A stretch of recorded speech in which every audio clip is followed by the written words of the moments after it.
Saya coba untuk melihat, untuk kemarin sudah saya jelaskan ya, bahwa masa penjajahan Belanda ini sampai 345 atau 350 tahun, itu di mana di sini ini adalah raja-raja dan Belanda gitu. Dan arsitektur yang sifatnya tradisional, kemudian arsitektur agama ya, jadi peninggalan agama seperti candi, kemudian gereja, terus bangunan-bangunan kolonial yang itu belum menjadikan satu kesatuan gitu. Kemudian pada masa Orde Lama di sini tahun 45 sampai 66. Jadi kalau kita lihat selama 345 tahun ini kita dikuasai oleh bangsa asing. Kemudian pada masa Orde Lama ini baru 21 tahun itu sudah terjadi pergolakan gitu, di mana Presiden Soekarno itu digantikan oleh Presiden Soeharto, dan itu pelaksanaannya bukan seperti pemilihan biasa, tetapi kudeta ya, kudeta di mana ada beberapa masyarakat yang mungkin tidak suka dengan Insinyur Soekarno gitu, kemudian mereka membuat satu perkumpulan untuk menjatuhkan gitu, akhirnya Presiden Soekarno itu dijatuhkan, digantikan oleh Jenderal Soeharto gitu. Jadi ini agak sedikit berbeda ya, ketika ada satu pemilihan, mungkin nanti di Orde Reformasi ya, itu pemilihan oleh masyarakat gitu atau oleh penduduk, sedangkan pada masa Orde Baru kemudian digantikan Orde Lama, sebalik ya, Orde Lama kemudian digantikan Orde Baru, itu adalah satu masa-masa kudeta gitu. Demikian juga pada saat Orde Baru yang sudah 32 tahun itu digantikan oleh Orde Reformasi, dan Orde Reformasi ini saat itu di pemuda-pemuda ya, pemuda-pemuda yang ingin menjatuhkan dari kekuasaan dari Orde Baru gitu. Kemudian Insinyur Habibie sebagai wakil pada saat itu diangkat karena kalau kita lihat pada saat Soekarno, Soeharto ini pemilihannya itu sampai bertahap-tahap, atau apa istilahnya, kalau yang konstitusional itu kan 5 tahunan gitu ya, tapi ini sampai 32 tahun, berarti sudah sekitar 6 periode gitu ya. Dan kalau kita lihat pada konstitusional sebetulnya itu sudah tidak bisa dilanjutkan kembali gitu. Tetapi di masa Orde Reformasi ini kita mengenal adanya pemilihan umum, pemilihan yang berbeda-beda gitu ya. Jadi berbeda-beda itu maksud saya ada yang menggantikan gitu. Dan maksimal pada pemilihan ini hanya 2 periode.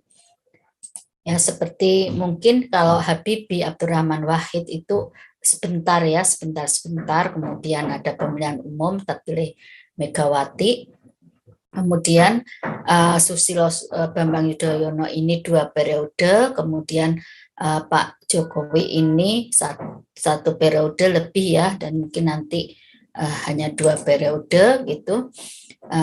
Di bagian inilah nanti kita akan melihat bahwa perkembangan arsitektur gitu ya pada masa Orde Reformasi yang mungkin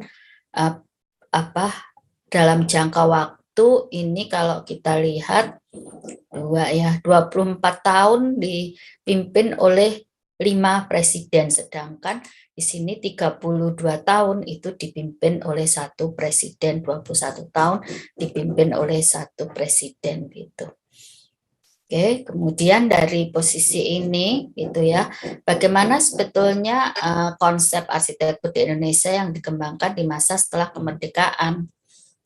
Jadi yang pertama kali ini kemarin kita sudah membahas ini ya. Jadi ini adalah satu bagian di mana Presiden Soekarno itu ingin memiliki satu identitas yang terlepas dari kolonial Belanda, karena waktu itu selama 350 tahun banyak sekali bangunan-bangunan Belanda yang didirikan gitu, sehingga Presiden Soekarno sebagai presiden pertama itu ingin mengumumkan kepada masyarakat dunia bahwa Indonesia itu sudah berdaulat, sudah merdeka gitu, sehingga melalui bangunan-bangunan yang ada beliau ingin membuat satu kemajuan gitu ya, modernitas gitu, kemudian menghilangkan karakter-karakter dari kolonial Belanda gitu. Walaupun bangunan-bangunan kolonial Belanda itu tentu saja lebih maju ya dibanding Indonesia pada waktu itu gitu. Kemudian di bagian ini untuk transisi ya, sebelum ke Orde Baru ini ada masa-masa transisi. Masa-masa transisi ini sebenarnya sudah mengarah pada Jenderal Soeharto ya untuk presidennya, dan waktu itu adalah satu bagian di mana budaya itu menjadi pemikiran untuk dikembangkan, karena mungkin waktu itu yang masih ada beberapa bangunan lama, maka Ali Sadikin ya sebagai gubernur pertama di Jakarta itu mencoba untuk mengkonservasi dari kota lama Jakarta gitu, dan beberapa situs-situs sejarah yang tujuannya adalah mengembangkan pariwisata agar masyarakat dunia gitu ya, masyarakat dunia itu pada datang ke Indonesia sebagai negara yang sudah berdaulat gitu. Kemudian pada masa Orde Baru ini adalah satu bagian di mana Jenderal Soeharto waktu itu sebagai presiden ya, itu pengen identitas dari bangsa Indonesia itu terlihat. Kalau pada zaman Insinyur Soekarno ini justru karena pengen tidak ada Belandanya, maka dia mencoba yang pertama itu menghilangkan fasad-fasad Belandanya, kemudian yang kedua itu membuat bangunan-bangunan mercusuar yang itu memiliki bentuk-bentuk universal atau bentuk-bentuk arsitektur modern seperti yang saat itu berkembang di dunia gitu. Sedangkan Jenderal Soeharto itu mencoba untuk mencari satu identitas dari arsitektur Indonesia. Gitu. Apa yang dilakukan gitu. Jadi beliau waktu itu menggagas sebuah miniatur Indonesia, dan tujuannya tentu saja untuk mengenalkan Indonesia baik kepada dunia ataupun kepada masyarakat Indonesia sendiri, bahwa Indonesia itu satu bagian yang luas gitu, yang luas, dan kemudian memiliki berbagai macam suku gitu ya, dan berbagai macam arsitektur tradisional yang berkembang pada masa itu gitu. Dan di masa ini karena ini lama ya, kemudian selain ada pencarian identitas ini juga muncul seperti arsitektur kontemporer, kemudian arsitektur ekologi, fleksibilitas dan teknologi itu muncul pada masa Orde Baru ini gitu. Kemudian pada masa Orde Reformasi, saya belum membagi-bagi ya menjadi ini dan belum membuat atau menemukan satu bagian pada saat kapan bangunan itu dibangun oleh Susilo Bambang Yudhoyono dan sebagainya, tetapi hanya pada bagian reformasi ini gitu. Mungkin nanti kalian bisa ya. Jadi pada masa Bambang SBY itu seperti apa sih bangunannya gitu dan sebagainya, itu sebenarnya bisa dicari gitu. Tapi ini saya belum ke sana gitu. Kemudian apa yang terjadi di masa reformasi ini adalah satu gerakan gitu ya, gerakan masyarakat di mana pembangunan itu sudah bukan lagi top down gitu, tapi pingin bottom up. Jadi tahun itu adalah satu bagian di mana masyarakat itu ingin ikut atau ingin diikutsertakan di dalam konteks pembangunan, di dalam konteks arsitektur gitu. Dan itu biasanya berada di dalam posisi masyarakat akar rumput ya, dari misalnya masyarakat yang dia pingin seluruh apa yang ada di di sampingnya atau apa yang ada di dalam bangunan itu ingin juga diikutsertakan di dalam proses perencanaan gitu. Dan pada bagian arsitek komunitas ini lebih banyak pada kawasan-kawasan gitu ya. Jadi seperti kawasan yang berada di pinggir sungai, kemudian kawasan Kalijode atau satu pemukiman kumuh gitu, mereka tidak ingin ada satu perencanaan yang hanya top down gitu, di mana mereka hanya sebagai pemakai dari planning gitu, tapi mereka ingin juga ikut gitu ya, ikut berpartisipasi, ikut menjadi satu bagian dari subjek dari perencanaan, karena mau tidak mau mereka lah yang akan menempati daerah itu gitu. Ya, ini adalah perkembangan yang itu. Kemudian ini adalah arsitektur pada masa Orde Baru gitu. Yang pertama itu adalah kesatuan dan keragaman budaya serta pencarian identitas. Ini. Jadi tadi ini berdirinya TMII ya pada masa itu, di mana Presiden Soeharto ingin memunculkan kembali rumah-rumah asli atau tradisional Indonesia untuk dikenalkan kepada masyarakat. Dengan dibangunnya pembangunan TMII ini satu bagian yang cukup membanggakan gitu ya.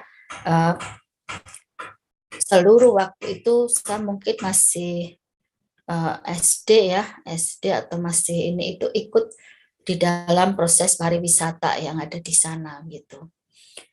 Jadi seluruh miniatur dari bangunan-bangunan tradisional yang ada di Indonesia itu diletakkan di Taman Mini Indonesia Indah ini gitu. Dan dia dibangun sekitar tahun 70, 75, 80 gitu ya. Ini. Kemudian selain dari rumah-rumah itu juga ada museum-museum gitu ya. Ada museum, ini adalah Museum Purna Bakti Pertiwi gitu yang didirikan ketika Presiden Soeharto gitu ya, mensyukuri apa yang sudah dilakukan untuk bangsa Indonesia gitu. Dan di sini ini ada konsep simbolisme atau metafor ya, dengan menggunakan unsur-unsur tumpeng dan sebagainya ya, dengan ini teknologinya sudah menggunakan advanced structure gitu. Nih, kemudian konsep yang kedua itu adalah regionalisme. Tetap saja itu memadukan gitu ya, memadukan antara arsitektur masa lampau yang diibaratkan sebagai arsitektur tradisional atau vernakular yang berkembang di Indonesia dan arsitektur masa kini. Arsitektur masa kini yang lebih dikenal dengan arsitektur modern gitu. Bagaimana cara penampilannya atau bagaimana cara strateginya itu ada yang dia hanya nempel gitu ya, tempelan elemen AML pada AMK. Bisa saja elemen fisik AML menyatu di dalam AMK gitu ya. Kemudian elemen fisik AML ini tidak terlihat jelas di dalam AMK. Jadi tradisionalnya itu masuk ke dalam, tapi dia yang terlihat adalah modernnya gitu. Kemudian wujud AML mendominasi AMK. Dan yang kelima adalah ekspresi wujud AML menyatu dalam AMK. Jadi contoh yang ini adalah ekspresi yang kelima ini ya. Jadi wujud dari AML itu menyatu di dalam AMK ini. Jadi kalau kita tidak melihat bahwa di sana ada lumbung padi, maka kita akan melihat bangunan ini adalah bangunan baru gitu. Ya, kemudian ini juga ini adalah Depok ya, Universitas UI, Universitas Indonesia, itu dia juga menggunakan unsur-unsur arsitektur tradisional yang dipadukan dengan modern gitu. Kemudian ini Unpad ya, Pajajaran, itu juga dia menggunakan konsep-konsep regionalisme gitu. Mungkin ya dari kalian juga banyak gitu ya, di daerah-daerah kalian itu juga banyak karya-karya yang dibangun pada saat masa-masa Orde Baru. Misalnya kalau kalian lahir di Semarang, itu ada bangunan gubernuran itu ya, itu juga merupakan satu bangunan yang mungkin saat itu dibangun dengan konsep regionalisme ini. Kemudian isi, terus di UPN itu biasanya universitas-universitas waktu itu yang baru saja membangun itu menggunakan satu konsep-konsep seperti itu gitu. Kemudian di pada zaman Orde Baru itu gitu ya, itu muncul satu isu yang terkait dengan langgam atau identitas dari arsitektur Indonesia. Jadi sejak dahulu, sejak zaman Soekarno, zaman Soeharto, kemudian sekarang ini arsitek ya yang terutama dia sejarah itu, di sejarah arsitektur itu ada kelompoknya sendiri ya, LSI, jadi Lembaga Sejarah Indonesia, dan sering melakukan satu lokakarya gitu, setiap tahun sekali lokakarya. Itu adalah satu proses untuk mencari gitu ya, mencari arsitektur yang dia mengarah ke lokal itu seperti apa, kemudian yang ke global itu yang seperti apa gitu. Dan pada saat Orde Baru ini ada 3 kelompok yang muncul. Kelompok yang pertama berpendapat bahwa arsitektur Indonesia itu sebenarnya sudah ada, yaitu arsitektur tradisional dari berbagai daerah. Implikasinya adalah dengan penerapan elemen arsitektur tradisional yang khas, seperti atap dan ornamen ke dalam bangunan baru gitu. Kemudian ada kelompok yang kedua itu yang dia sangat skeptis. Jadi skeptis itu suudon ya, atau skeptis itu tidak percaya atau apa ya. Jadi pesimis terhadap segala kemungkinan untuk mencapai langgam dan identitas arsitektur nasional yang ideal. Jadi di sini ini yang kedua ini adalah satu kelompok yang sangat pesimis gitu. Mungkin ini ya, untuk menjadi satu langgam Indonesia ini kayaknya susah gitu, karena banyak sekali yang beragam dan sebagainya. Kemudian kelompok yang ketiga adalah sebagian akademisi arsitektur yang berpendapat bahwa arsitektur Indonesia masih dalam proses pembentukan.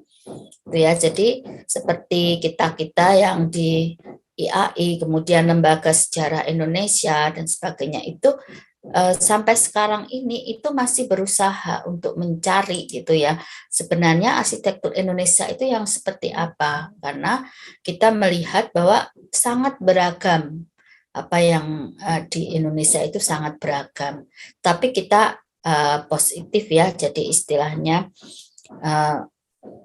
melihat bahwa apa karya-karya yang mungkin saat ini kita hasilkan atau bangsa Indonesia hasilkan itu merupakan satu karya dari arsitek-arsitek yang selama ini berada di Indonesia gitu.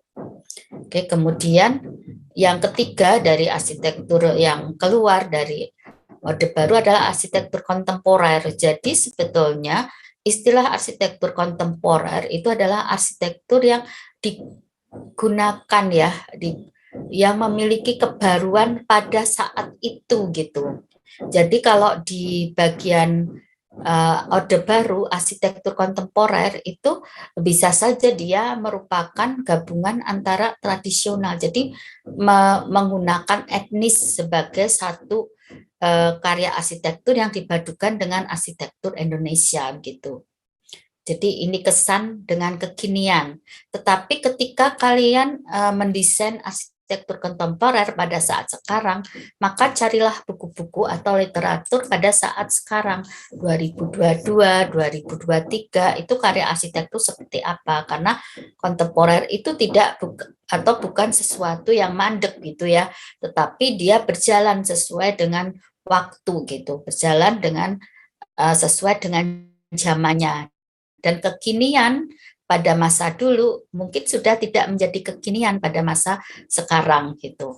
Dan arsitektur kontemporer ini sebetulnya muncul ya tahun 90-an ketika ini ada sempalan gitu ya, ada IAI, ada AMI kalau kita cerita ya, seperti Yori Antar atau arsitektur muda pada saat itu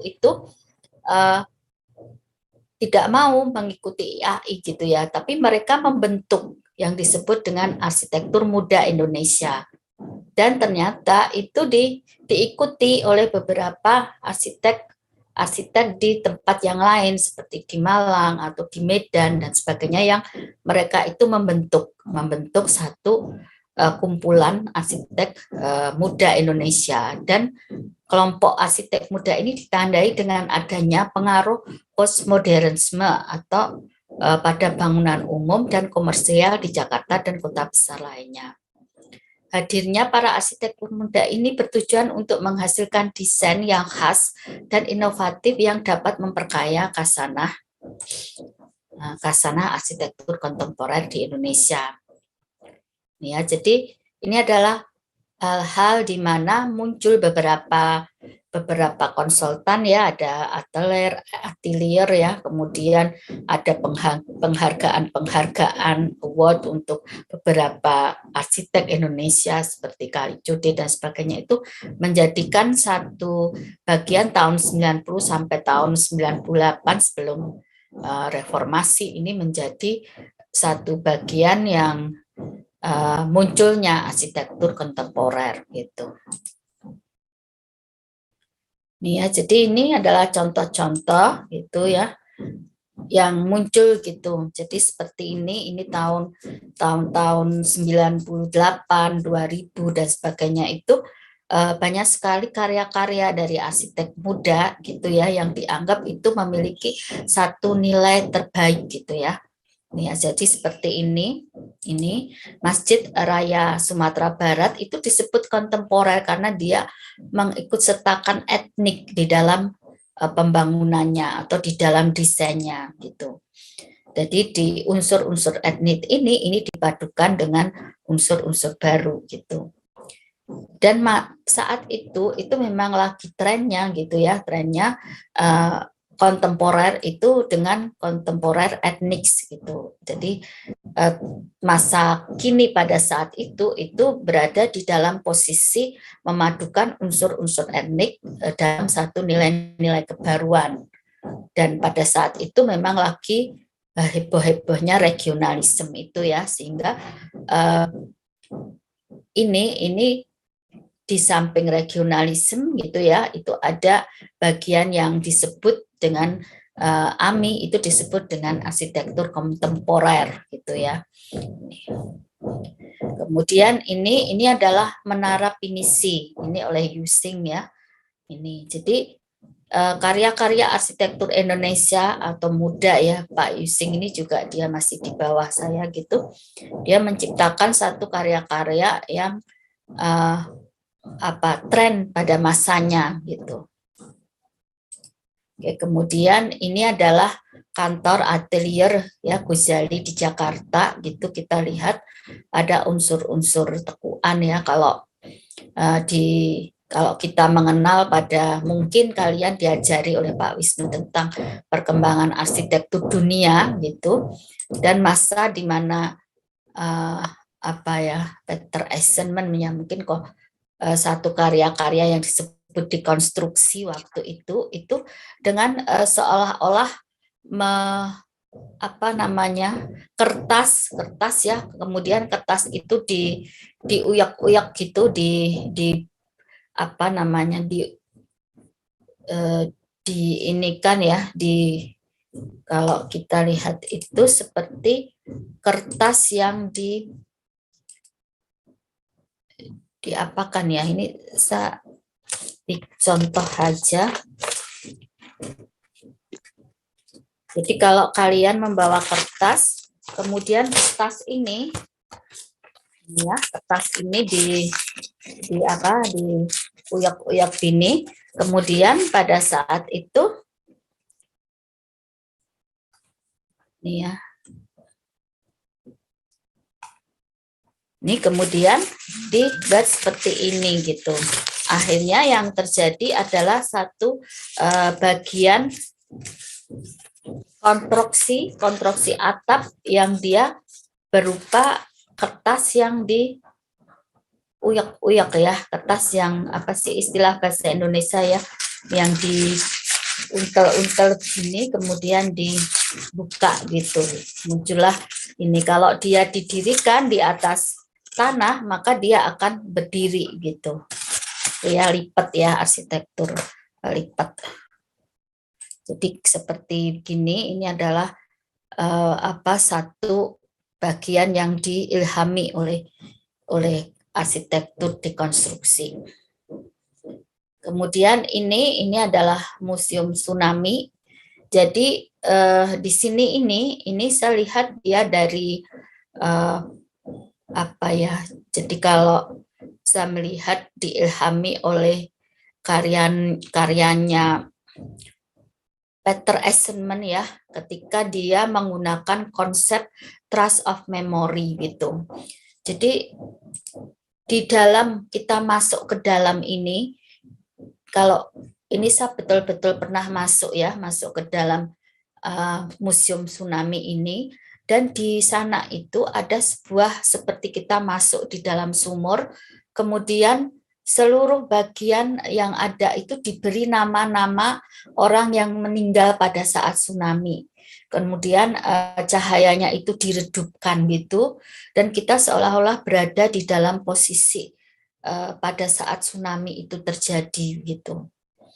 Ya, jadi ini adalah satu bagian di mana ketika kita masuk ke dalam museum itu kita melihat ada saat kita tsunami itu terjadi, kemudian mengelilingi ya, di situ ada beberapa peninggalan-peninggalan yang ada gitu.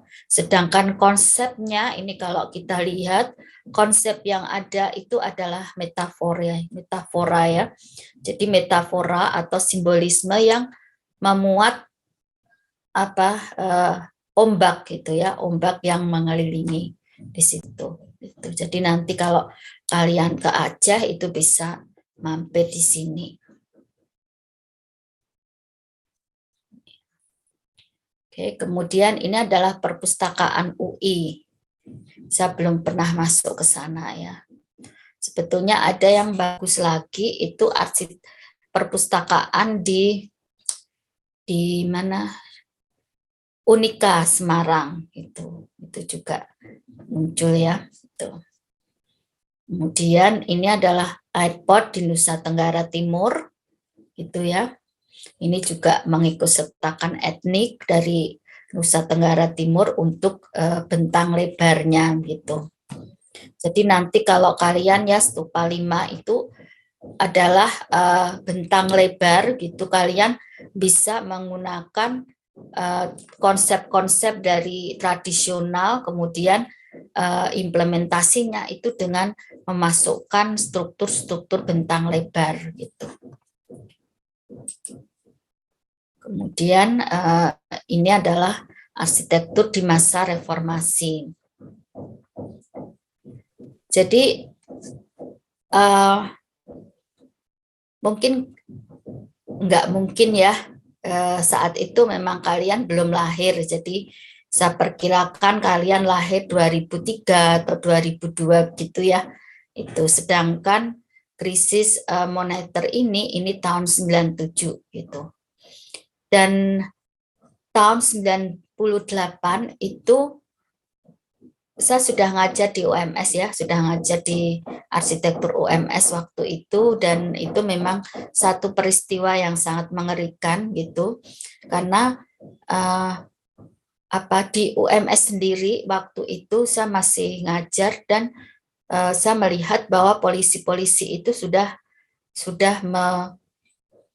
berada mengitari dari UMS, karena waktu itu ada satu isu-isu yang menjelaskan bahwa akan terjadi satu pergolakan dari mahasiswa UMS, sehingga waktu itu mahasiswa itu dijaga gitu.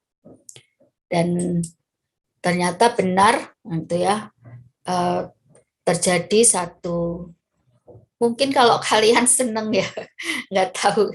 Jadi semacam pergolakan gitu. Jadi antara mahasiswa dengan polisi itu terjadi sedikit kontra gitu ya. Bahkan masyarakat-masyarakat yang di sana itu menyediakan es batu itu. Jadi terjadi apa ya, kerusuhan gitu. Dan saya melihat itu di lantai 3 gitu, dan saya tidak sadar bahwa sebetulnya di Surakarta itu sudah terjadi bakar membakar gitu. Di Jakarta juga sudah terjadi hal yang sama gitu, di mana pertokoan, kemudian rumah-rumah yang ada di sana itu semuanya pada dipukuli ya, dibakar, dipukuli dan sebagainya gitu. Bahkan di daerah Coyudan yang ada di Solo gitu ya, waktu itu kakak saya masih punya anak kecil gitu ya, dan dia rumahnya itu di dekat pertokoan di Coyudan, itu sampai dia dijemput sama bapak saya, sama Eyangkung itu naik becak dari arah sana, dan itu sudah banyak sekali apa namanya kerusuhan ya yang dilewati itu sampai dia ke rumah saya yang ada di Ngentan gitu. Dan juga terjadi krisis ekonomi di mana seperti produk-produk untuk bayi itu habis semuanya di di bagian supermarket gitu. Itu ya. Jadi semoga kalian tidak pernah mengalaminya lagi ya. Itu. Dan inilah mulainya reformasi dan kudeta waktu itu untuk menjatuhkan Presiden Soeharto yang sudah sekitar 32 menjabat gitu. Kemudian di saat itu saya tidak, mungkin kalian bisa mendengar dari cerita-cerita orang tua atau cerita-cerita dari keluarga ya tentang peristiwa reformasi, tapi untuk saya membatasi dari sisi arsitekturnya.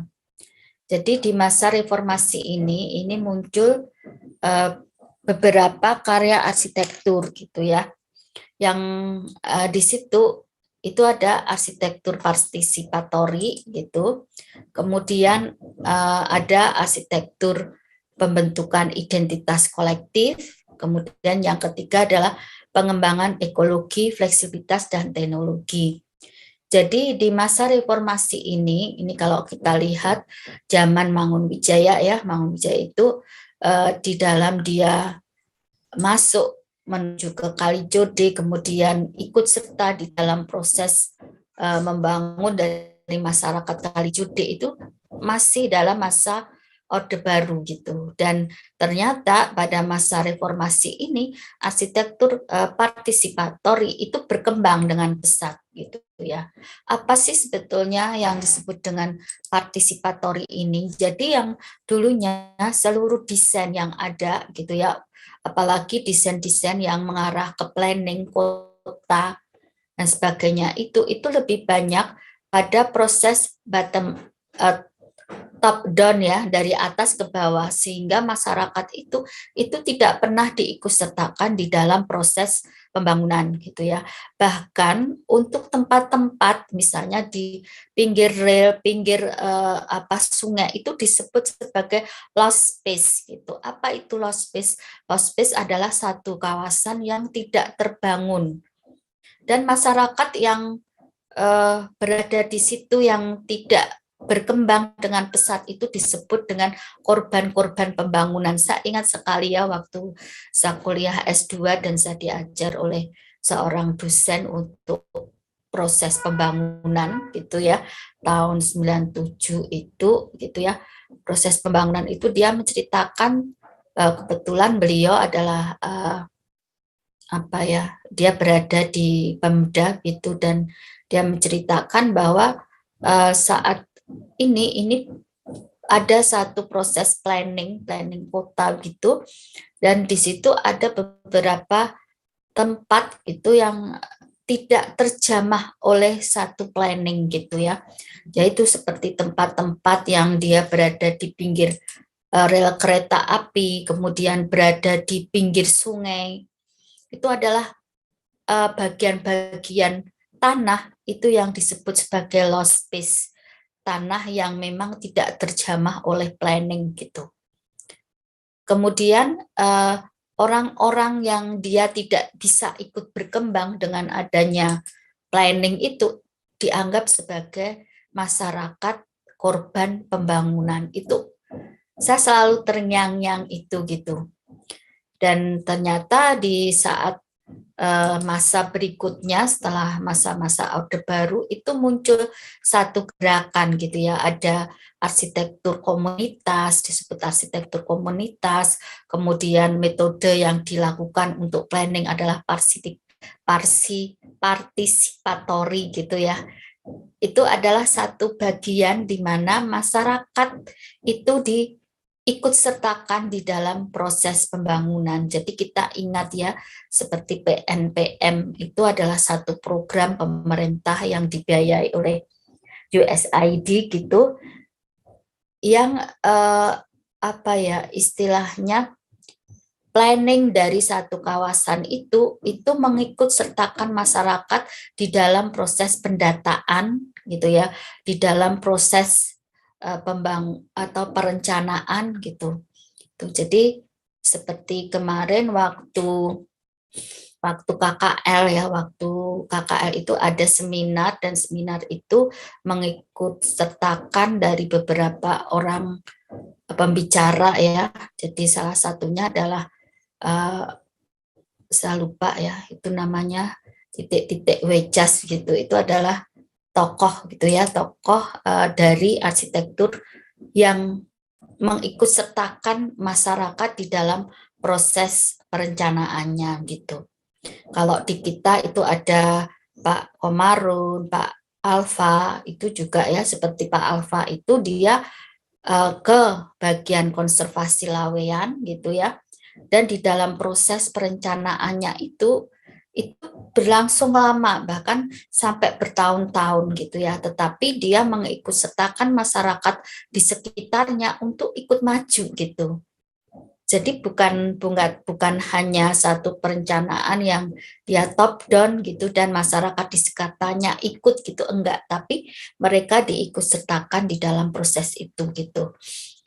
Bahkan pada saat KKL yang ada Mas siapa ya dulu, Arlin itu banyak ya dari kita, teman-teman kita atau kakak angkatan kalian itu yang masuk pada Arkom ini, arsitektur komunitas ini. Bahkan pernah satu saat KKL-nya itu berada di situ. Jadi saya ingat waktu itu berada di pinggir Sungai Gajah yang ada di Yogyakarta. Dari Yogyakarta itu ada satu komunitas dari arsitektur komunitas ini yang bergerak untuk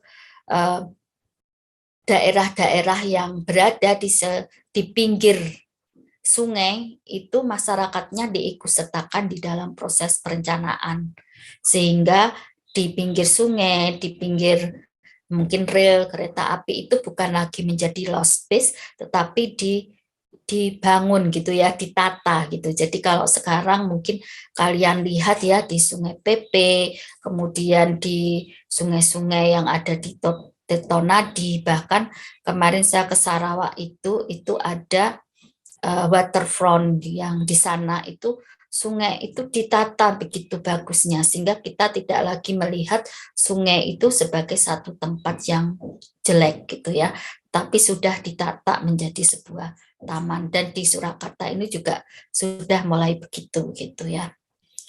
Mungkin kalau di Jakarta mungkin belum ya, sungai Ciliwung dan sebagainya belum, tetapi kita lihat di daerah-daerah lain itu sudah merencanakan pinggiran-pinggiran kota, kemudian pinggiran-pinggiran sungai itu menjadi satu daerah yang bagus. Nanti saya lihatkan untuk contoh-contohnya ya.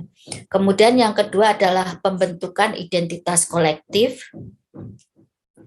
Jadi di sini ini adalah satu proses untuk menguatkan lokalitas yang berupa politik identitas. Jadi ini dimulai ketika Pak Jokowi itu dia belum menjadi presiden ya, tapi dia masih menjadi gubernur di Jakarta.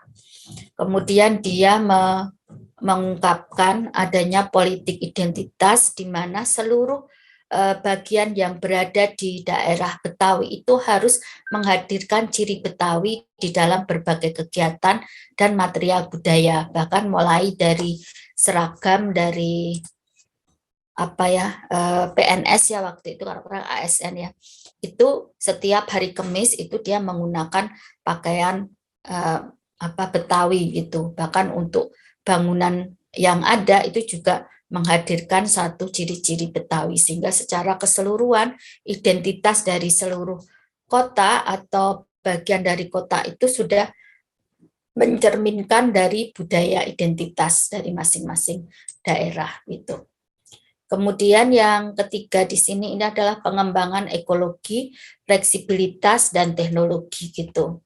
Jadi isu berkelanjutan melalui konferensi internasional menjadikan keharusan. Nah ini ya, ini adalah munculnya sustainable arsitektur gitu.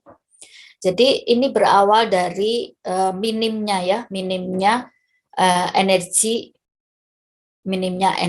yang ada di dunia gitu ya. Kemudian munculnya keinginan untuk memperbaiki energi baru, kemudian bagaimana dunia itu menjadi satu dunia yang berlanjut gitu, keberlanjutan sustainable, sehingga komponen 16 komponen sustainable ya. Jadi nanti kalau kalian di semester berapa saya lupa itu ada arsitektur sustainable yang akan diajarkan oleh Bu Yayi. Di situ ada 16 poin yang muncul apa saja sih dari pengembangan arsitektur berkelanjutan ini yang dikembangkan gitu. Ada yang dia mengarah ke vegetasi, pengembangan vegetasi, recycling, reuse itu ya. Kemudian ada apa lagi? Ini adalah satu bagian di mana kita ingin mempertahankan dunia kita yang mungkin sudah tua ini gitu ya. Bahkan ada yang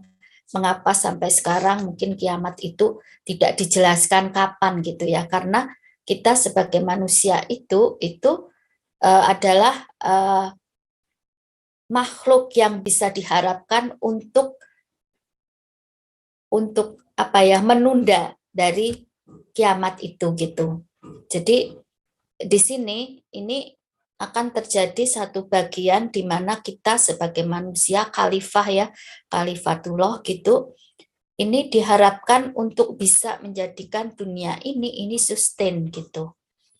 Ya, dengan mungkin kalau salah satunya ya mengapa kok tidak boleh ada pernikahan sejenis itu karena memang ini adalah satu bagian di mana manusia itu harus ada generasinya, regenerasinya. Bahkan kalau kita lihat pada saat Nabi Nuh ya, Nabi Nuh itu dunianya atau daerahnya akan dihancurkan, maka apa yang dilakukan itu dengan mengambil pasangan-pasangan seluruh hewan itu masuk ke dalam kapal dan mencari satu tanah yang lain agar apa? Agar itu bisa satu bagian ini bisa berkembang gitu ya, dan menghasilkan dunia ini akan tetap berlanjut atau sustain gitu. Jadi ini adalah satu bagian yang pada masa reformasi ini mengapa kok arsitektur green dan sebagainya ya sustainable itu berkembang dengan pesat, itu karena memang kesadaran bagi kita semuanya ya bahwa menjadikan dunia ini menjadi satu sustain itu sudah menjadi satu keharusan gitu. Kemudian ini adalah beberapa contoh gitu ya. Ini adalah CODE gitu ya, arsitektur yang partisipatori atau ARKOM yang ada di Kalijode. Waktu itu masyarakat di sana itu diajak gitu ya. Ini kalau ini kebetulan saya tidak melihat asli ya sebelum desain ini dibentuk oleh Mangunwijaya gitu. Jadi Mangunwijaya itu seorang Romo yang dia tinggal di sini, kemudian ikut serta ya, kalau sekarang mungkin kayak Pak Alfa itu tinggal di Laweyan, dia ikut serta di sana, kemudian ikut serta membangun dari daerahnya bersama-sama dengan masyarakat, sehingga sekarang ini Laweyan menjadi satu tempat wisata batik gitu ya. Kalau dulu hampir seluruh industri batik itu nggak berkembang gitu, tapi setelah dikembangkan ya beliau membangun yang ada di sana dan sebagainya, itu kemudian daerah-daerah yang menuju ke tempat-tempat batik itu dibuat jalan-jalan yang tidak menakutkan dan sebagainya. Akhirnya sekarang ini banyak sekali ya. Jadi kalau saya datang ke Laweyan itu menjelang Lebaran atau menjelang Tahun Baru ini mesti penuh gitu. Dan itu membuat kita senang. Demikian juga yang ada di Kali Code ini. Kali Code adalah satu tempat yang dulu sangat mengerikan ya, jadi kotor gitu kalinya gitu. Kemudian banyak sekali rumah-rumah kumuh yang ada di sana. Tapi dengan adanya pembangunan ya, di mana Romo Mangunwijaya itu ikut serta di dalam proses pembangunan yang ada di sana, maka dengan sendirinya itu rumah-rumah yang ada di sana itu dibuat, dan itu langsung dibuat oleh masyarakat sekitarnya. Jadi seperti penggunaan dinding-dinding, kemudian warna dan sebagainya, itu adalah satu bagian yang memang dilakukan oleh masyarakat yang ada di sana gitu. Dan ternyata gitu ya, konsep-konsep ini diikut serta ya kalau kalian ke Malang ini. Mungkin dulu ada ya siapa Mas Alif ya, itu kan dia katanya asalnya dari Malang. Mungkin dia tahu di mana Jodiban itu ya, Kampung Jodiban atau Kampung Warna-Warni gitu. Di Kampung Warna-Warni itu ada dua. Yang pertama adalah Kampung 3D ya, 3D itu 3 dimensi. Jadi di samping dari Kampung Warna-Warni ini ada Kampung 3 dimensi itu. Jadi seluruh bangunan-bangunan yang ada itu digambari dengan gambar-gambar 3 dimensi gitu. Itu ya. Sedangkan yang ada di Warna-Warni Jodiban ini juga kampung yang berada di tepi sungai gitu. Tapi ketika kita berada di tepi sungai ini sudah tidak lagi sesuatu yang kumuh gitu, tapi sudah ditata gitu.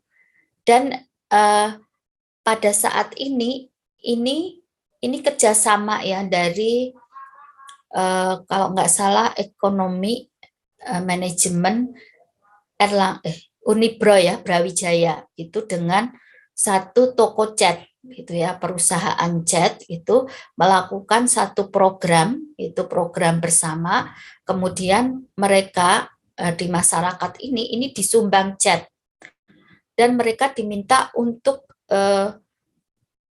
mewarnai rumah mereka masing-masing gitu. Jadi betul-betul mereka diikut sertakan di dalam proses perencanaan ini gitu.